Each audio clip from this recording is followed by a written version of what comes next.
네, 오늘 설교 제목은 우리의 말이 곧 인격입니다라는 제목을 가지고 설교를 하려고 합니다. 네, 이제 제가 산상수훈을 수요 예배 때 강해를 해왔는데요. 주일 설교에서 산상수훈을 하려고 합니다. 네, 산상수훈이라는 이 설교는 하나님께서 산 위에서 하신 설교라고 해서 붙여진 이름인데, 근데 산상 설교 5장부터 7장까지의 설교는 어떤 면에서 확신을 가지고 말씀드릴 수 있는데 가장 위대한 설교라고 할 수 있어요. 왜냐? 예수께서 하신 설교이시기 때문입니다. 그래서 이 산상수훈을 잘 이해하시고 잘 묵상하시고 삶에 적용을 하셨을 때는 누구를 닮을 수 있을까요? 예수님을 닮을 수 있다는 것입니다. 그래서 5장부터 7장, 이 마태복음 5장부터 7장, 제가 그 전에 듣지 못한 설교가 있으시면 수요 예배 설교를 한번 들어보셨으면 좋겠는데요. 오늘은 마태복음 5장 33절부터 37절, 우리의 말이 곧 인격입니다라는 제목의 설교입니다. 성도님, 우리가 살면서 가장 많이 하는 행위가 있다면 여러분은 뭐라고 생각하십니까? 가장 많이 하는 것. 네, 말하기일 것입니다.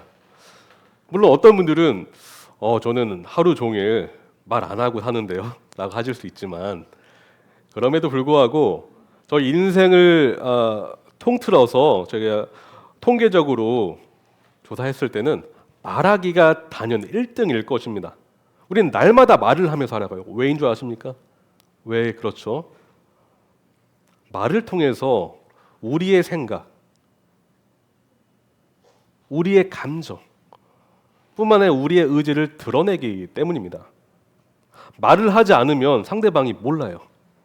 그래서 물론 저는 결혼한 지 지금 10년밖에 안 돼서 우리 선배님들에 비해서 굉장히 짧은 시간이라 할 수 있지만, 제가 이런 말씀을 많이 들었습니다. 이 정도 살았으면 말 안 해도 다 알아요. 아내에게 표현하지 않아도 아내는 다 알고 있습니다. 남편에게 표현하지 않아도 남편 제가 사랑하는 거 다 알고 있습니다. 하지만 말 안 하면 모릅니다. 네, 말을 통해서 우리는 우리 생각을 전달하고 상대방으로 하여금 내가 그 사람을 어떻게 생각하는지를 말을 통해서 전달한다는 것이죠. 말이라는 것은요, 또 어떤 면에서는 우리의 정체성을 드러낸다라고 할 수가 있습니다. 왜냐? 우리가 하는 말을 통해서 내가 누구인지를 상대방에게 보여주기 때문입니다. 그러므로 말과 언어가 곧 그 사람의 얼굴이다라고 말할 수가 있는 것입니다. 또한 말은 사람과 사람 사이의 관계를 맺고 발전시키는 핵심 도구입니다. 자매님들 계시잖아요. 우리 남편분들에게 프로포즈 받아보셨죠? 제가 잘못 물어봤... 프로포즈 받아보셨죠? 네, 프로포즈 받으실 때 그래도 긴 문장은 아니더라도 뭐 짧은 그런 얘기는 들어보셨을 거 아니에요? 저와 결혼해 주시겠어요?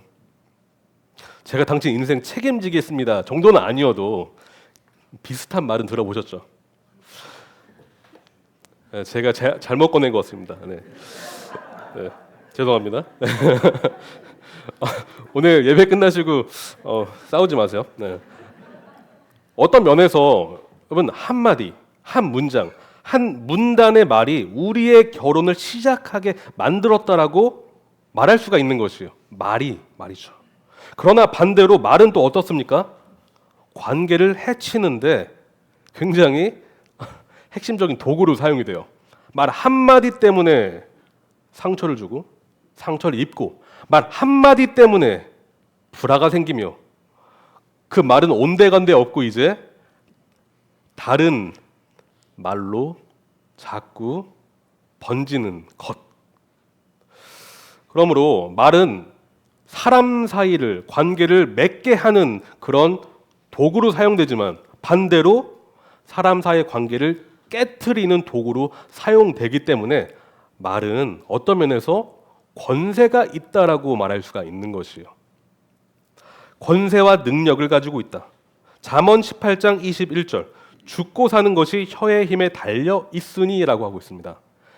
혀의 힘, 말은 능력이 있다라고 성경은 말하고 있습니다. 그러므로 우리가 한 말이 상대방에게 능력으로 다가오는데 우리가 한 말을 통해서 상대방이 살 수도 있고 죽을 수도 있다라고 성경은 말하는 것이에요.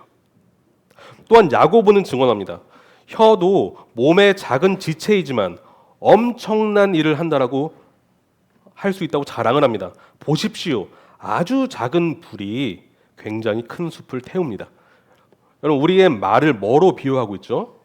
불로 비유하고 있어요. 그러니까 불과 같다라는 것입니다. 이 작은 불씨가 물론 불이라는 것은 유용하게 사용되면 우리 음식을 만들 수도 있고 추위를 녹일 수도 있는 아주 유용한 도구로 사용되지만 나쁘게 사용되면 불은 우리의 모든 재산을 태워버리는 그런 위험한 그런 도구로 사용되는 것이죠. 그런데 오늘 본문은요 특히 말에 대한 것입니다. 특별히 그런데 예수님은 맹세에 대해서 말씀하세요. 맹세. 제가 본문을 다시 한번 읽어볼게요. 한번 보세요. 왜냐하면 오늘 본문이 굉장히 중요한 말씀이기 때문입니다.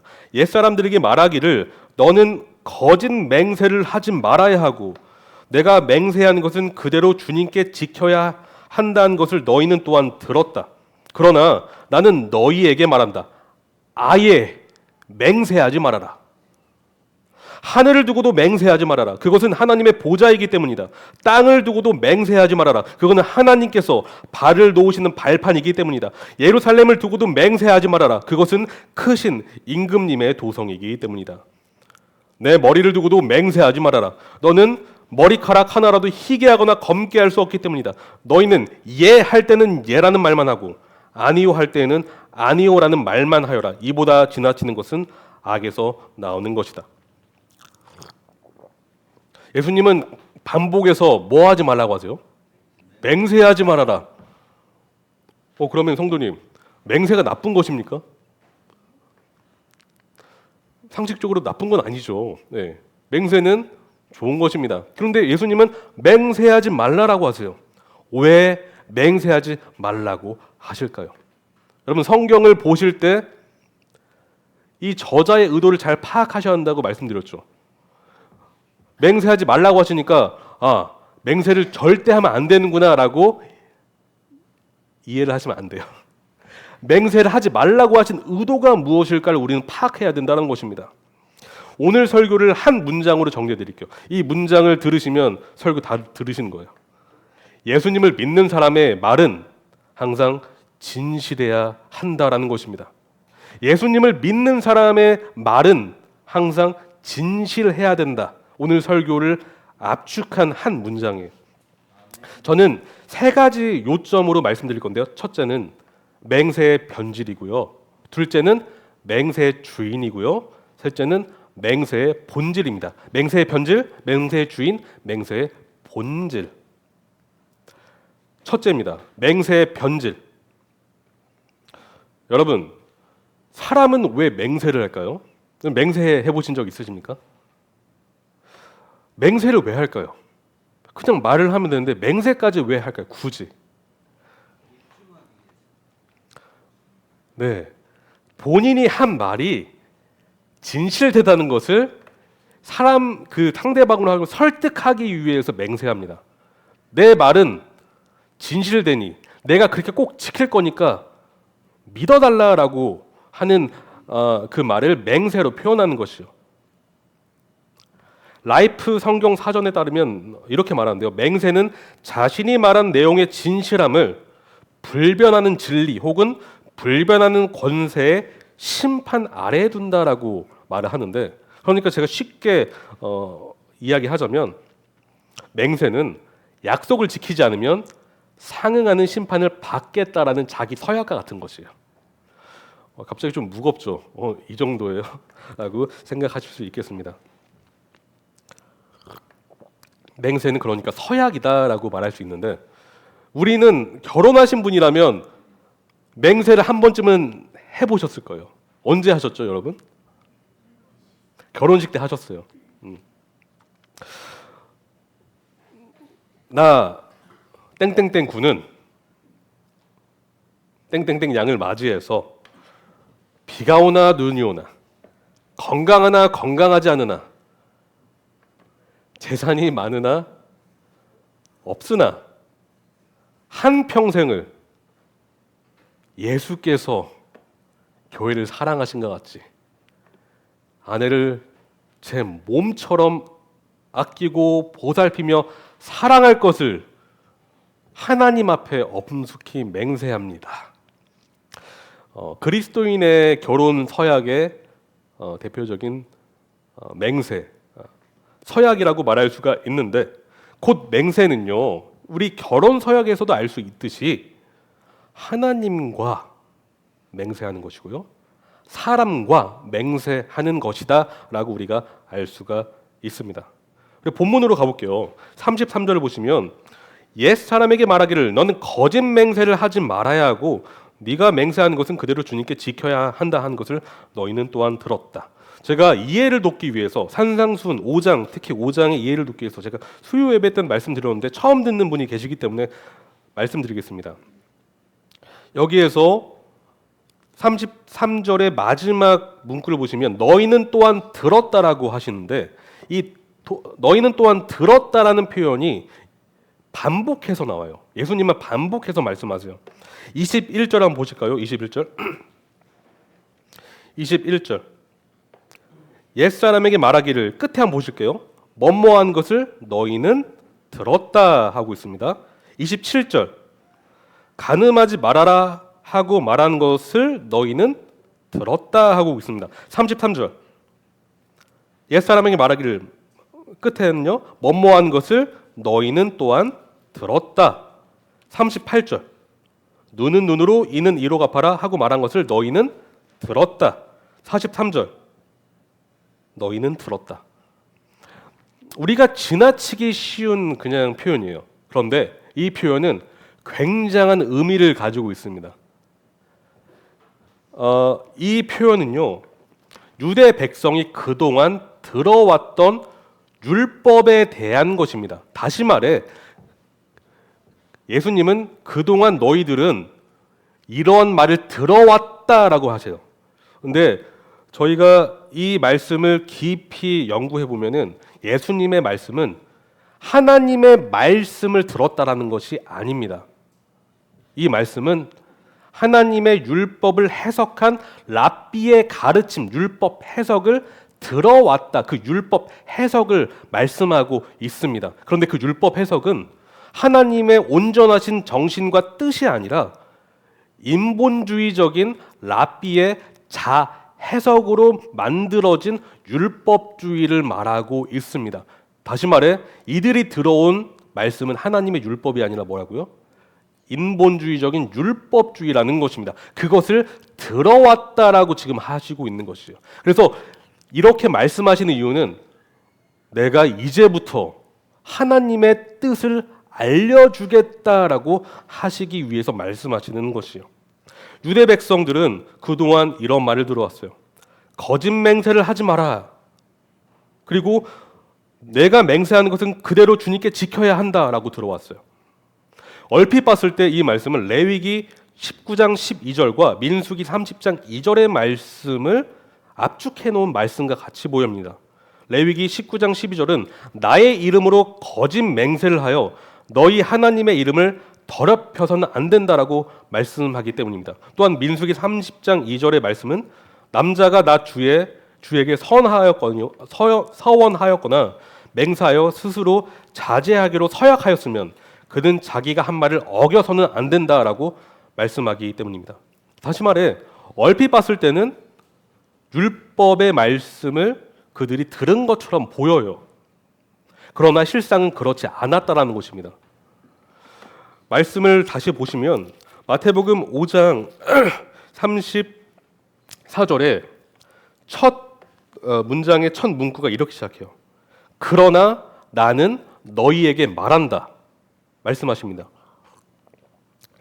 아까 너희가 들었다라는 표현이 대여섯 번 나오는 것처럼 그러나 나는 너희에게 말한다도 6번이나 등장. 6번. 예수님이 강조해서 그러나 나는 너희에게 말한다.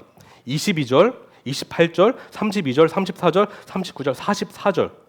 율법주의를 꼬집으시면서 그러나 나는 너희에게 말한다. 무슨 말을 하시는 것일까요? 하나님의 뜻이 이것이다라고 말씀하시는 거예요.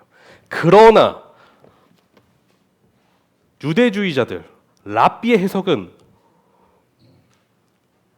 A라고 말했지만 하지만 실상은 B다. 내가 하나님의 말씀이 이러한 의미라는 것을 가르쳐 주겠다라고 하십니다. 여러분, 랍비의 해석은 이러한 의도가 숨겨져 있었어요.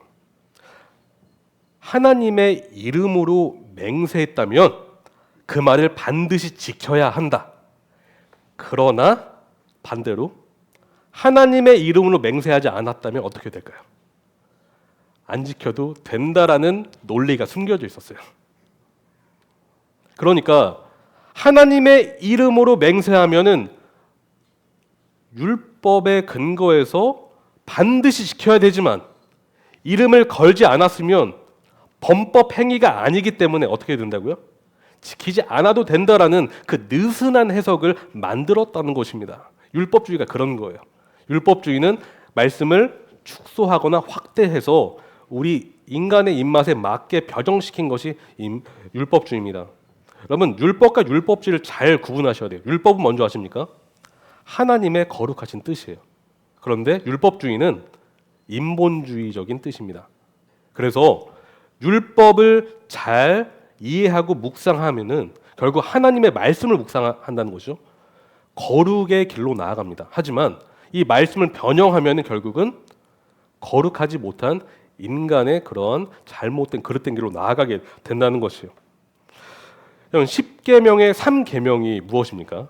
여러분, 3계명.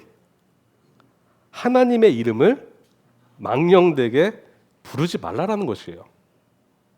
하나님의 이름을 헛되이 부르지 말라라는 것입니다. 하나님의 이름을 가볍게 부르지 말라라는 것입니다. 그래서 제가 미국에 있을 때 어떤 분들이 이제 이런 표현을 많이 해요. 오 마이 갓, 오 마이 갓, 오 마이 갓. 네, 그래서 그거 망령되이 부르는 거니까 하지 마 이렇게. 예, 물론 이것도 틀리지 않아 보입니다. 그런데 이 말씀 안에는 더 깊은 의미가 있어요. 깊은 의미가 있습니다. 유대주의자들, 율법주의자들은 이 말씀을 표면적으로 이해했고 표면적으로 적용을 했어요. 그래서 여호와의 이름을 걸고 서약을 했다면 반드시 지켜야 되지만 반대로 여호와의 이름을 걸지 않았다면 맹세를 이행하지 않아도 여호와의 이름을 망령되이 일컬지 않았기 때문에 괜찮다라고 해석했다는 것이에요. 이런 식으로 가볍게 약속을 했고 가볍게 약속을 파기했다는 것입니다. 그러니까 이들이 약속을 쉽게 파기하는 데 있어서 이 율법을 사용했다는 것이에요. 이는 마치 여러분 이런 것입니다. 결혼 서약을 하는데 우리가 서약을 하잖아요. 맹세를 하잖아요. 근데 하나님의 이름을 문구에서 빼요. 그러면 어떻게 해요? 약속을 파기해도 괜찮다라고 말하는 것과 다르지 않은 것이에요. 하지만 아까도 말씀드렸지만 우리가 하나님의 말씀을 제대로 묵상한다는 것은 이해한다는 것은 그 정신을 파악하는 것입니다. 의도를 파악하는 것입니다. 율법 정신은 유대주의자들의 생각과는 많이 달랐어요. 여러분, 여호와의 이름은 단순한 호칭이 아닙니다. 여러분, 이름이 무슨 뜻인지 아십니까? 여호와의 이름? 이것은요, 그분의 인격을 의미합니다. 그분의 명예를 의미합니다. 그분의 권위를 의미합니다. 그분의 성품을 의미합니다. 그러니까 이름을 부르고 안 부르고의 차원이 아니라는 것입니다. 그분의 이름은 그분의 존귀하신 주권자의 성품을 드러내는데 창세기 말씀을 봤을 때 사람은 하나님의 형상으로 창조된 존재라고 말을 하고 있어요. 다시 말해 우리의 인간됨은 하나님의 성품으로 지어졌다라는 것입니다. 우리의 인격이 하나님의 인격을 닮을 수밖에 없는 존재로 지어졌다라는 것이에요. 그러면 여러분 무슨 의미가 여기 내포되어 있는 것일까요? 우리가 말을 가볍게 하고 약속을 쉽게 어긴다는 것은 하나님의 명예를 훼손한다는 의미가 내포되어 있는 것입니다. 왜냐? 모든 인생들은 하나님의 형상으로 지은 바 됐기 때문에. 저는 이 말씀을 통해서 다윗과 요나단을 떠올려 봐요. 다윗과 요나단. 다윗은 어떤 삶을 살았습니까? 요나단의 아버지 사울 왕에게 계속 목숨의 위협을 당했던 왕이 다윗이었습니다. 다윗은 한평생 도망치며 살았어요. 왕이 될 때까지 도망치며 살았습니다. 그런데 그 아주 힘든 정점에, 아주 목숨을 위협받는 그 정점에 있을 때 요나단과 다윗은 놀랍게도 맹세를 서로 합니다. 서약을 한다는 것이요. 그래서 사무엘상 20장 42절에 이렇게 말하는데요. 제가 읽어볼게요. 요나단이 다윗에게 말하였다. 잘 가게 우리가 서로 주님의 이름을 걸고 맹세한 것은 잊지 않도록 하세. 주님께서 나와 자네 사이에서뿐만 아니라 나와 자손과 자네 자손 사이에서도 길이길이 그 증인이 되는 걸세. 여러분 여기서 봤을 때 다윗과 요나단의 맹세 사이에는 누가 계십니까? 여기서 하나님이 계세요. 그러니까 다윗과 요나단은 서로 약속을 했고 맹세를 했지만 하나님 앞에서 하나님을 증인으로 모시고 맹세를 한 것입니다. 다윗은 약속을 지켰을까요? 안 지켰을까요? 지켰습니다. 그런데 사울은 다윗을 죽이려고 했죠. 사울은 죽었습니다. 다윗은 왕이 됐어요. 만약에 다윗이 신실한 하나님과 친밀한 교제를 맺지 않았던 사람이라면 그 약속을 쉽게 파기했을 것입니다. 왜냐? 나의 목숨을 노렸던 그 왕의 손자, 왕의 아들 요나단, 그리고 왕의 손자 무비보셋, 그 약속을 지킬 이유가 없는 것이 인간적인 관점에서 봤을 때 말이죠. 명분이 있다라는 것입니다. 하지만 그는 하나님을 집중했습니다.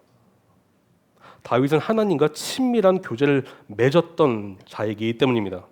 다시 말해 약속을 할 때 그 약속의 배후에 계신 하나님을 집중한 사람은 그 반응이 다르다는 것이에요. 다윗은 무비보셋을 약속의 근거에서 귀하게 여겼고 요나단의 아들요. 그리고 그에게 사울이 가지고 있었던 토지를 내줬습니다. 그리고 자기 식탁에서 같이 식사를 하면서 그를 귀하게 여겼다는 것이요. 약속을 신실하게 지켰습니다. 사랑하는 성도님, 우리가 믿는 하나님과 다윗이 믿는 하나님은 동일한 하나님이세요. 우리는 하나님의 이름을 말하지 않더라도 우리 심령 안에는 그 하나님이 살아 계시다는 것이에요. 그럼 우리 말 한마디 한마디가 어떻게 해야 될까요? 그 약속을 어떻게 해야 될까요? 우리는 신중하게 생각해야 된다는 것입니다. 왜냐? 그 말은 결국 하나님의 이름을 드러내는 말이기 때문에. 지금의 논의는 앞으로 다룰 이제 두 번째 요점과 연결이 있는데, 둘째는 맹세의 주인입니다. 맹세의 주인. 맹세의 주인인데요. 34절을 보시면 예수님은 놀랍게도 재미있게도 맹세하지 말라고 하세요. 그러나 나는 너희에게 말한다. 아예 맹세하지 말아라. 그냥 맹세하지 말라고 하시는 게 아니라 아예 전혀 하지 말아라라고 하세요. 하지 말아라. 하지만 제가 말씀드렸지만 이것을 그냥 문자주의적으로 해석하는 것이 아니라 말씀하신 의도를 파악해야 된다고 말씀드렸죠. 문맥에 비춰봤을 때 주님의 의도는 이것이요. 애초부터 지킬 마음이 없는 약속을 하지 말라는 것입니다. 애초부터 지킬 마음이 없는 헛된 약속을 하지 말아라는 의도가 있는 것이요. 여러분은 맹세를 잘하는 분을 목격하신 적이 있으실 거예요. 내 이름을 걸고 맹세하는데, 내 명예를 걸고 맹세하는데, 내 가문을 걸고 맹세하는데, 이것을 걸고 맹세하는데, 저것을 걸고 맹세하는데, 제가 어제 이제 우리 도련 형제님 저희 집에서 잤는데 이스라엘에서 살고 있잖아요. 오늘 이 설교를 한다고 하니까 얘기해 주시더라고요. 이스라엘 사람들 맹세 너무 잘한다고. 심지어는 삼촌을 걸고 맹세하는데, 네. 그러니까 이미 그 열매가 지금까지 이제 이어져 있는 것 같아요. 이것을 걸고 맹세하는데, 저것을 걸고 맹세하는데. 그런데 여러분, 말을 쉽게 하고 가볍게 이렇게 약속한 사람의 한 가지 특징을 발견해요. 아무리 미사여구 화려한 말을 하더라도 약속을 잘 지키지 않는다라는 것이에요. 잘 안 지킨다는 것입니다. 그래서 주위 사람들에게 신뢰 점수가 점점 깎입니다. 그렇죠. 점점 깎여요. 말의 신뢰도를 쌓으려고 화려한 말을 더하지만 그러면 그럴수록 안 지킬 것 같은데. 왜냐? 해오던 게 있으니까. 그렇죠. 저의 친한 친구 A라는 사람이 있는데요.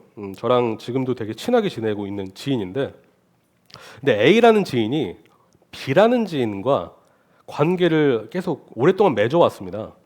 그런데 B라는 지인은 말로 자신이 얼마나 괜찮고 그래도 신뢰할 만한 사람인지를 몇 년에 걸쳐서 계속 얘기해 왔어요.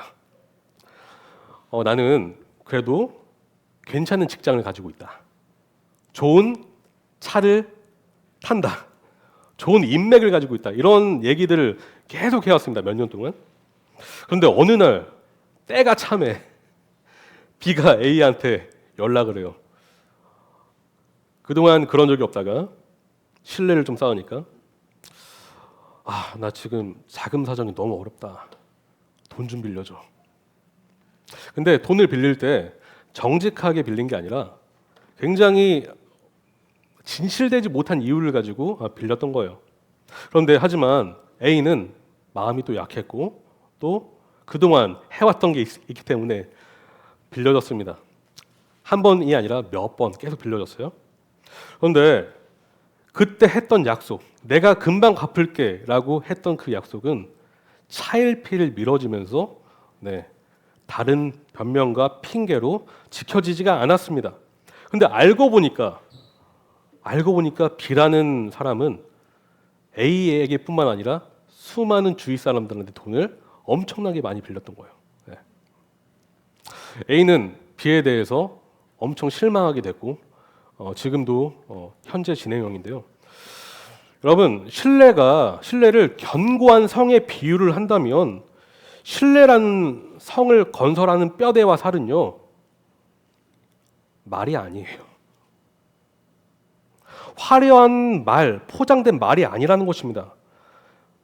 그 신뢰를 쌓는 것은, 성을 쌓는 것은 약속을 신실하게 지켜내는 신실함과 진실함입니다. 그런데 예수께서는 당시 그 신실함과 진실함을 저버린 자들에게 일침을 가하고 계시다는 것이요. 그래서 그들은 어떻게 맹세한 줄 아십니까? 하나님 대신에 하늘에 맹세했어요.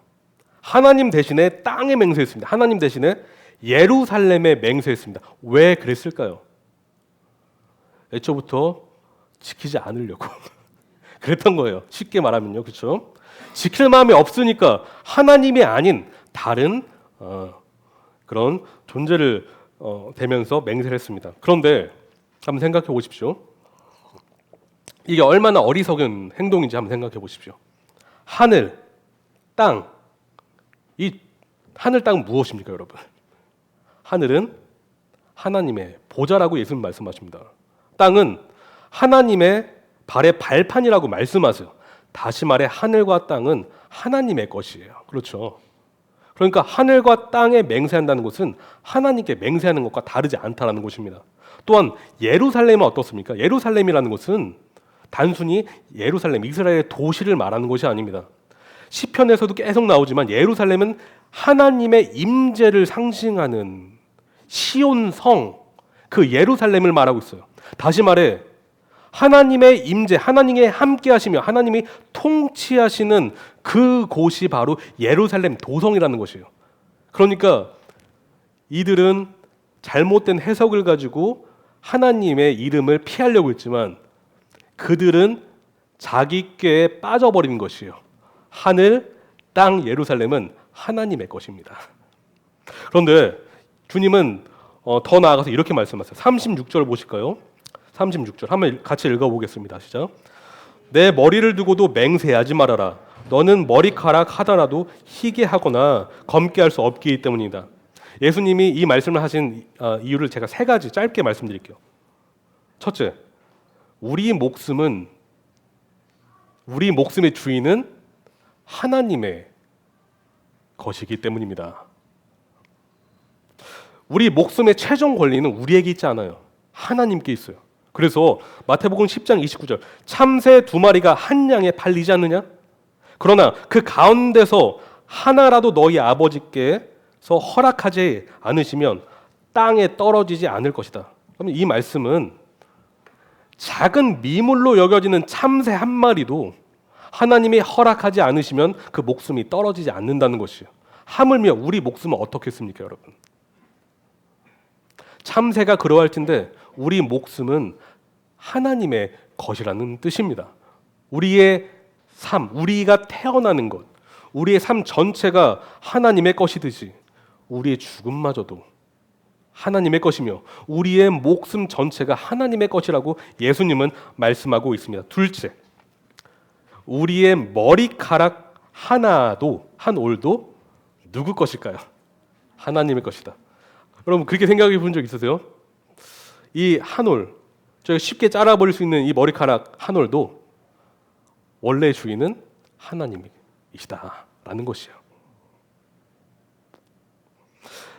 이 한 올도 하나님의 것이면 우리의 전 존재는 그럼 누구 것일까요?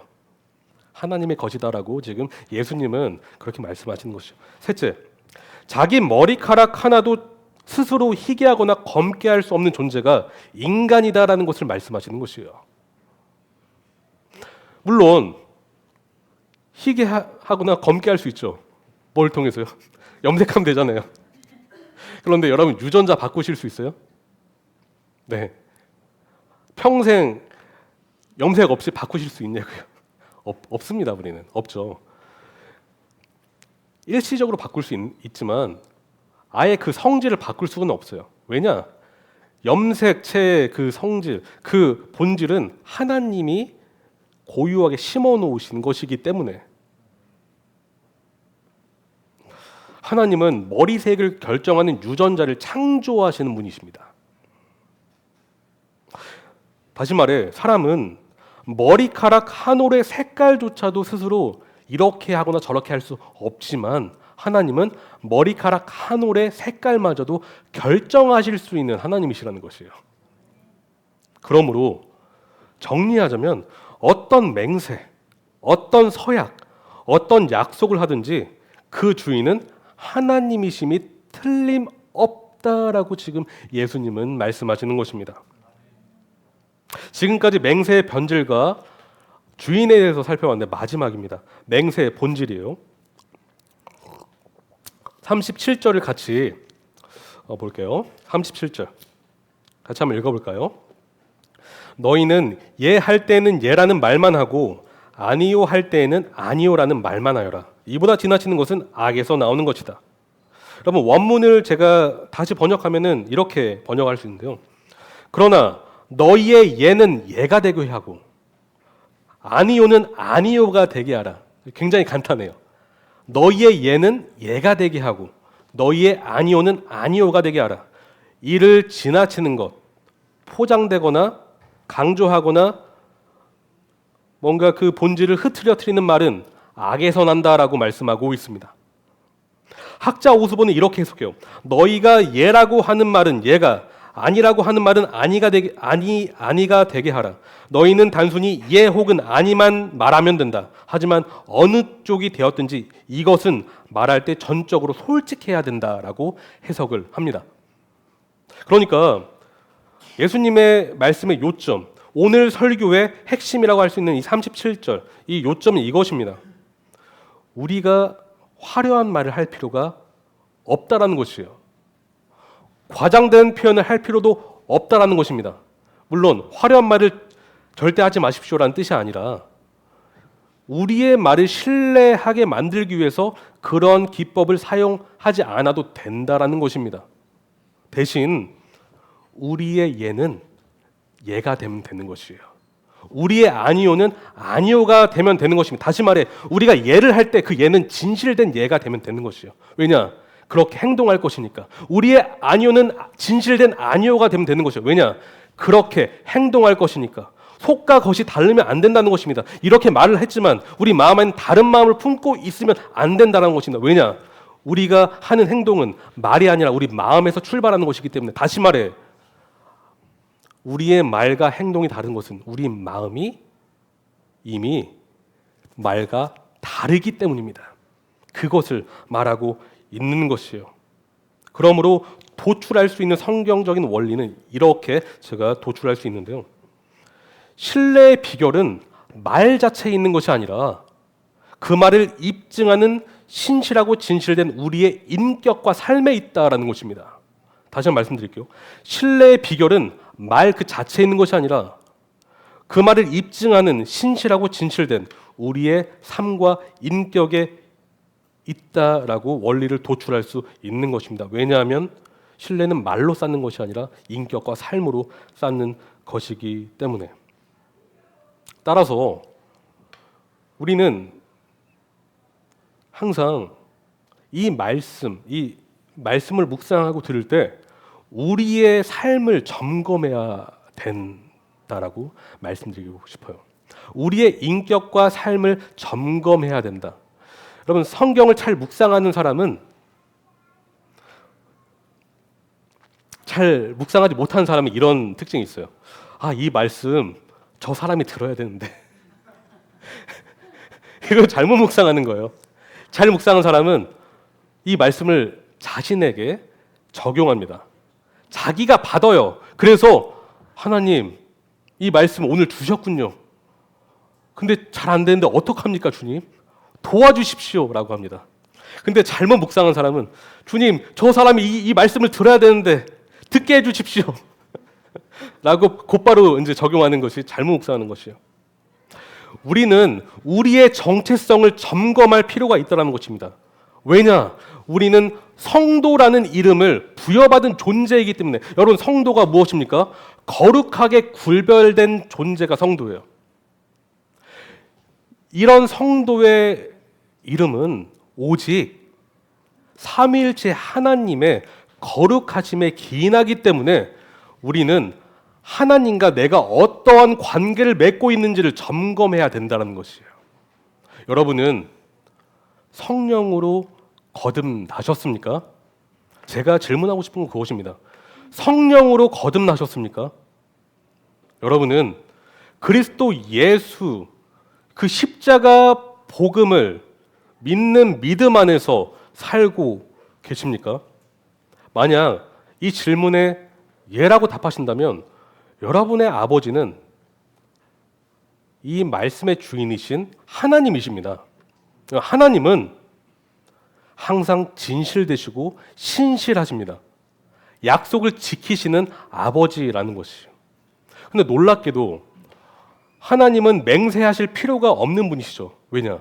그 말씀이 진실되시니까. 그런데 하나님이 맹세를 하셨다라고 히브리서 말씀에 적혀 있어요. 왜 맹세하셨을까요? 심지어 오늘 예수님은 아예 맹세하지 말라고 하셨는데 하나님이 맹세를 하셨대요. 왜 맹세를 하셨을까요? 딱 하나의 이유입니다. 저와 여러분을 위해서 맹세하셨다라고 하셨어요. 하나님을 위해서 하신 게 아니라 저와 여러분을 위해서 맹세하셨다라고 하고 있습니다. 히브리서 6장 한번 보실까요? 히브리서 6장 히브리서 6장입니다.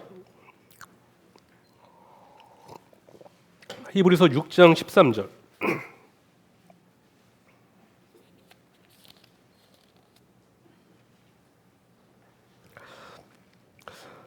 다 찾으셨으면 같이 읽겠습니다. 6장 13절부터요. 14절. 하나님께서는 아브라함에게 약속하실 때 자기보다 더 큰 분이 계시지 아니하므로 자기를 두고 맹세하시고서 말씀하시기를 내가 반드시 너에게 복을 주고 복을 줄 것이며 너를 번성하게 하고 번성하게 하겠다 하셨습니다. 하나님은 자기보다 더 크신 분이 없기 때문에 맹세는 일반적으로 더 큰 분을 증인으로 모시고 맹세를 해요. 그런데 하나님보다 더 크신 분이 없기 때문에 누구에게 맹세하셨어요? 스스로에게 맹세하셨어요.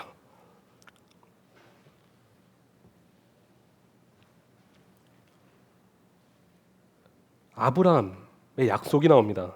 아브라함의 약속. 아브라함의 약속. 이 아브라함의 약속은 구원의 약속이고요. 우리 전 존재가 그리스도 예수 안에서 하나님의 관계로부터 끊어지지 않을 그 약속을 말하고 있습니다. 다시 말해 우리는 연약하기 때문에 구원받았자 할지라도 내가 구원받은 사람이야 라고 의심할 때가 있습니다. 여러분, 확신은 항상 충만한 상태로 있지 않을 수가 있어요. 우리는 올라갔다 내려갔다요.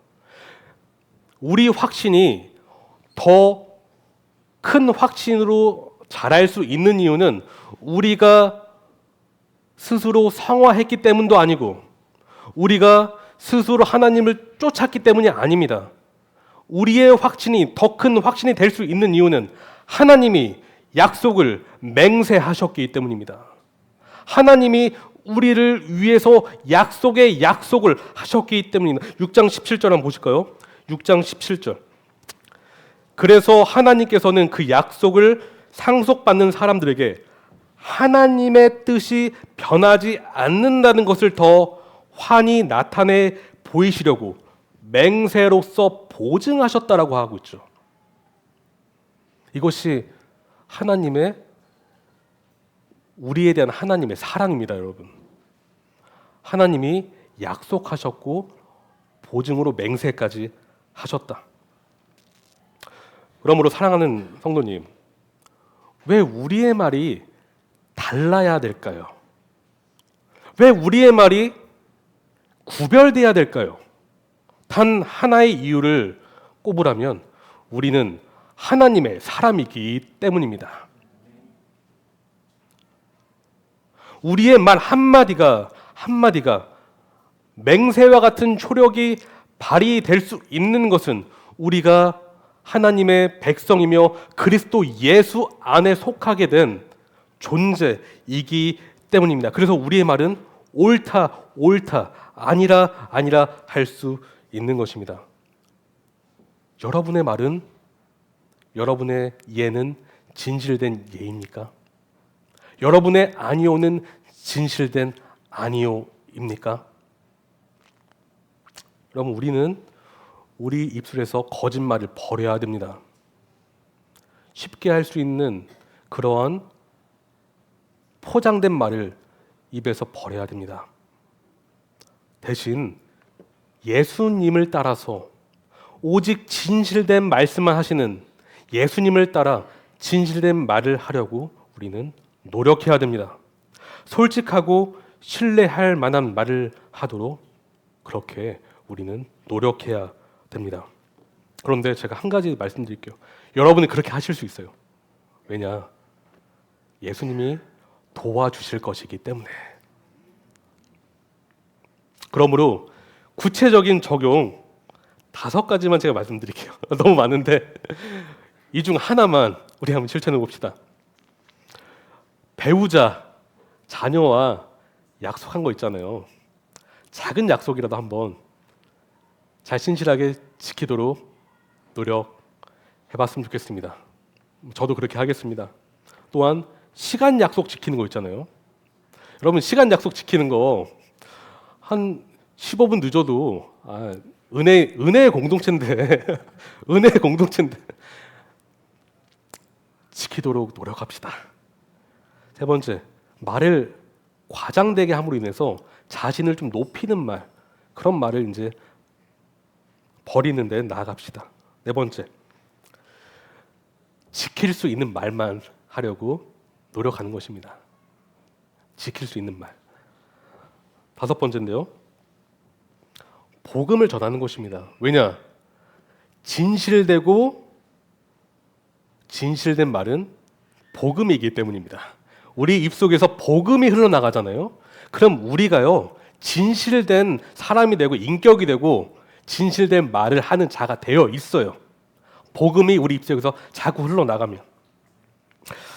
네, 결론입니다. 오늘 본 변질 주인 본질, 주제는 이것이었어요. 하나님께서 진실하신 것처럼 우리도 진실한 말을 해야 된다. 그럼 한 주간 이 말씀을 기억하시고 더 깊이 묵상해 보시고 목장 식구들과도 나눠보시고 살아내 보심으로 인해서 이 말씀이 여러분의 것이 되기를 소망합니다. 저 기도하겠습니다. 다 같이 기도하실 것인데요. 하나님, 오늘 말씀을 통해서 왜 우리가 진실한 말, 신실한 말을 해야 되는지를 배웠습니다. 주여, 이 말이 어떨 때는 참 우리가 하나님을 높이려고 하지만 나 자신을 드러내고 나 자신을 높이려고 사용될 때가 있습니다. 주님, 그 죄에서 돌이키기를 원합니다. 오직 하나님의 영광을 드러내고 남의 유익을 끼치는데 그 말을 사용하기를 원합니다. 주님, 도와주시옵소서. 우리 주님의 교회 각 지체 한 분 한 분에게 성령의 능력과 지혜를 부어주셔서 이 말씀을 주님 적용하며 살 수 있도록 인도하여 주시옵소서. 사랑합니다. 예수님의 이름으로 기도합니다. 다 같이 찬양하실 것인데요. 나의 갈 길 다가도록 찬양하시겠습니다.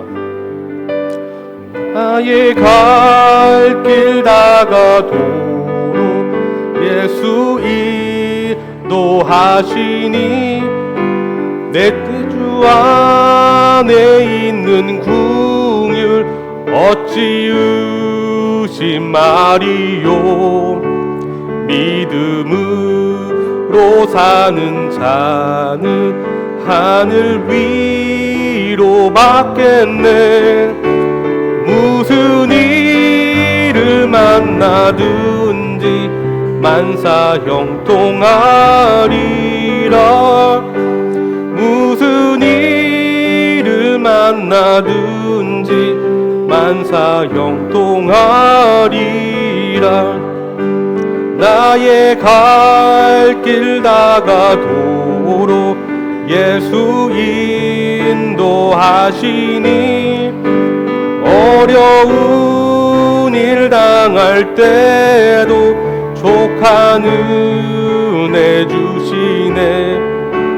나는 힘이 고단하고 영혼 매우 가라나 나의 앞에 반석에서 샘물 나게 하시네. 나의 앞에 반석에서 샘물 나게 하시네. 나의 갈 길 다가도록 예수 인도하시니 그의 사랑 어찌 큰지 말로 할 수 없도다. 성령 감화 받은 영혼 하늘 날아갈 때에 영영 부를 나의 찬송 예수 인도하셨네. 부를 나의 찬송 예수 인도하셨네.